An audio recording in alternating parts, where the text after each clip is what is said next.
أعوذ بالله من الشيطان الرجيم.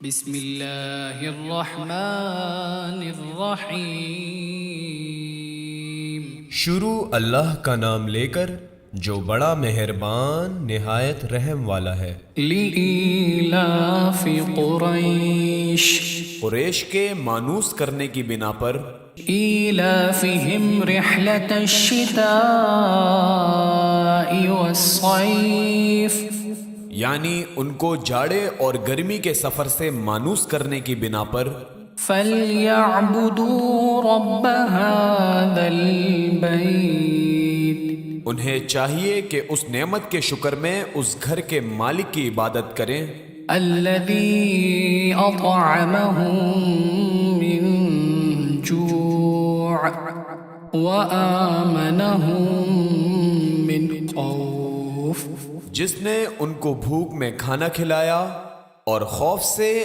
امن بخشا۔ صدق اللہ العظیم۔